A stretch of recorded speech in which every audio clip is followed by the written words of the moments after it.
AP deputy CM Pawan Kalyan viral fever తో బాధపడుతున్నారు. జ్వరం దగ్గుతో కూడా ఆయన ఇబ్బంది పడుతున్నారు. పవన్ కుటుంబ సభ్యులందరూ వైరల్ జ్వరంతో ఇబ్బంది పడుతున్నారని అధికారులు చెప్పారు. ఆ ఫీవర్ తోనే వరద ప్రభావిత ప్రాంతాల్లో పారిశుద్ధ్య నిర్వహణపై పవన్ సమీక్ష చేశారు. అంటువ్యాధులు ప్రబలకుండా చర్యలు తీసుకోవాలని వారిని ఆదేశించారు. సూపర్ క్లోరినేషన్ చేపట్టాలని అధికారులకు డిప్యూటీ సీఎం పవన్ ఆదేశాలు జారీ చేశారు.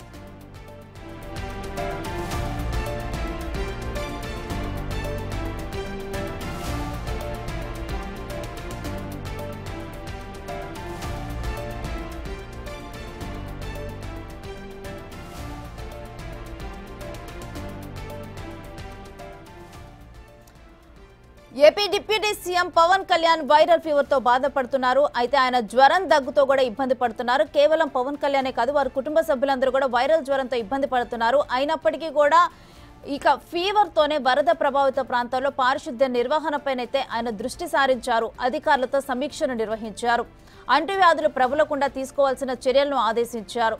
ఇక సూపర్ క్లోరినేషన్ ప్రక్రియను చేపట్టాలని అధికారులకు డిప్యూటీ సీఎం పవన్ ఆదేశాలు జారీ చేశారు.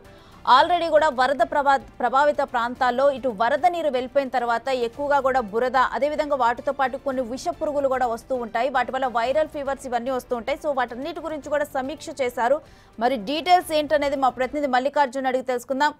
మల్లికార్జున్, ఈ సమీక్షలో చేసిన సూచనలు ఏంటి?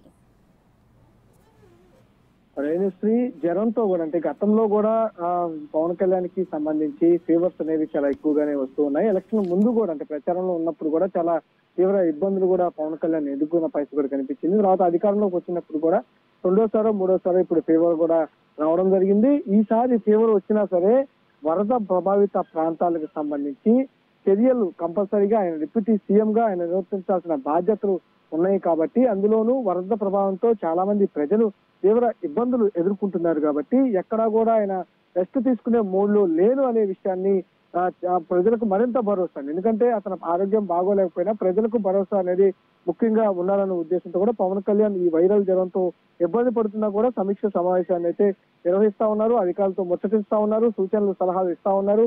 ఎక్కడెక్కడ ఏం జరుగుతుంది అనేది మానిటరింగ్ చేస్తా ఉన్నారు.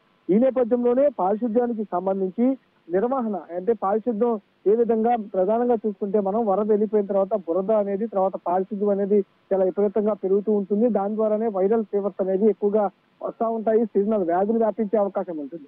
అందుకోసం అన్ని దృష్టిలో ఉంచుకొని వాటిపైన కూడా దృష్టిని సారించడం జరిగింది. అధికారులతో కూడా ఆయన అప్రమత్తంగా ఉండాలనే ఉద్దేశంతో అధికారులతో సమీక్ష సమావేశాన్ని కూడా నిర్వహించడం జరిగింది.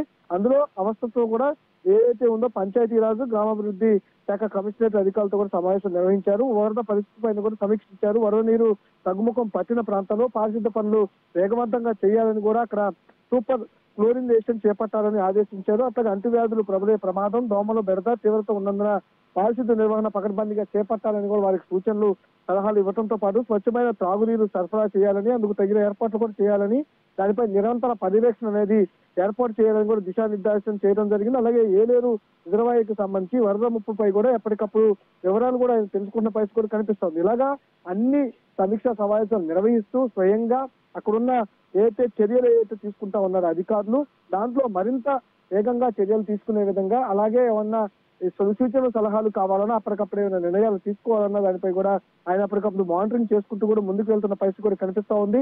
వరద అయిపోయింది కాబట్టి ఇప్పుడు అంతా సీజనల్ వ్యాధుల పైన, పారిశుద్ధ్యం పైన ఎక్కువగా దృష్టి పెట్టాల్సి ఉంది. కాబట్టి ప్రభుత్వం కూడా అదే విధంగా ఈ రోజు మార్నింగ్ నుంచి దానికి సంబంధించి సీజనల్ వ్యాధులకు సంబంధించి దానిపై కూడా ఆరోగ్య శాఖకు సంబంధించి క్యాంపులు అనేవి, హెల్త్ క్యాంపులు అనేవి ఒక పక్క నుంచి నిర్వహిస్తూ వస్తూ ఉన్నారు. దాంతో పాటు పారిశుద్ధ్యం అనేది పురపాలక సంఘం చేస్తూ పట్టి వచ్చింది. రాష్ట్ర వరద ప్రభావిత ప్రాంతాల్లో ఎప్పటికప్పుడు పారిశుద్ధ్యం అనేది క్లీన్ చేస్తా ఉన్నారు, డ్రైనేజీ క్లీన్ చేస్తా ఉన్నారు. దాంతో పాటు ఈ తాగునీరు విషయంలో కూడా ఎక్కడికక్కడ ట్యాంకులను ఏర్పాటు చేసి, ఇదివరకు ఏదైతే పైప్ లైన్ల ద్వారా వాటర్ అనేది అప్పుడు సప్లై చేసేవాళ్ళు, కానీ ఇప్పుడు ట్యాంకులతో స్వయంగా అన్ని గొంతులకు వెళ్తూ కూడా తాగునీరు అనేది ప్రతి ఇంటికి అందిస్తూ కూడా ముందుకు వెళ్తున్న పరిస్థితి రాష్ట్ర ప్రభుత్వం కనిపిస్తా ఉంది. ఉన్న పరిస్థితుల్లో వారి పరిస్థితి కన్నా కూడా రాష్ట్ర పరిస్థితి ముఖ్యమని చెప్పి ఇటు సీఎం, డిప్యూటీ సీఎం వీరిరువురు కూడా వర్క్ చేస్తున్నట్లుగా మనం చూడొచ్చా ఈ అంశాన్ని? తప్పకుండా. ఎందుకంటే ముఖ్యమంత్రి చంద్రబాబు నాయుడు కూడా గత 4 రోజుల నుంచి అవిరామంగా నైట్ అనేది కూడా లేకుండా, టైం అనేది కూడా లేకుండా డైరెక్ట్ గా ప్రభావిత ప్రాంతాలకు, వరద ప్రభావిత ప్రాంతాలకు ఎక్కడైతే 10 అడుగులు 15 అడుగులు వాటర్ వచ్చిన ప్రాంతాలు ఏవి కూడా ఉన్నాయో ఆ ప్రాంతాలకు కూడా ముఖ్యమంత్రి చంద్రబాబు నాయుడు స్వయంగా ఆయన వెళ్ళటం జరిగింది. పడవలు పోయే పరిస్థితి ఉంటే పడవల్లో ఎక్కి వెళ్తా ఉన్నారు, జేసీబీలు పోయే పరిస్థితి ఉంటే జేసీబీలు ఎక్కి వెళ్తా ఉన్నారు, అలాగే ఎన్డీఆర్ఎఫ్ ఎస్డీఆర్ఎఫ్ బోటుల్లో ఎక్కుతా ఉన్నారు. ఈ రోజైతే ఏకంగా వెహికల్స్ లిఫ్ట్ చేసే ఫంట్ ఏదైతే ఉందో దాన్ని మూవ్ చేసే ఫంట్, ఆ ఫంట్ ఎక్కి స్వయంగా కూడా అటు తిరగడం జరిగింది.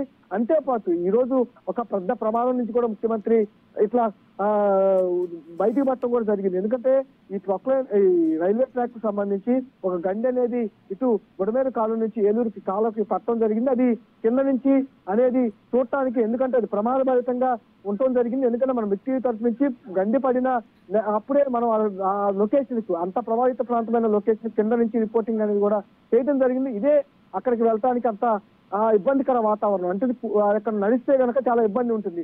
ఒకరిద్దరు నడవటం కంటే కూడా అక్కడ ఈ సెక్యూరిటీ మొత్తాన్ని తీసుకెళ్లి అధికారులతో సహా నడవాలంటే అది కూలిపోయే అవకాశం ఎక్కువ ఉంటుంది, డ్యామేజ్ అయ్యే అవకాశం ఎక్కువ ఉంటుంది, గండిపడే అవకాశం ఎక్కువ ఉంటుంది. కాబట్టి ముఖ్యమంత్రి చంద్రబాబు నాయుడు దాని మీద వెళ్తున్న రైల్వే ట్రాక్ పైన కూడా వెళ్ళడం జరిగింది. ఈ సమయంలోనే అటు నుంచి రైలు అనేది రావడం జరిగింది. ఇట్లాగా ప్రాణాలకు ఇలా అపాయమని తెలిసినా సరే ప్రభావిత ప్రాంతాలకు ముఖ్యమంత్రి చంద్రబాబు నాయుడు వెళ్తానే ఉన్నారు. అదే విధంగా అతనికి thanks for the details Mallikarjun.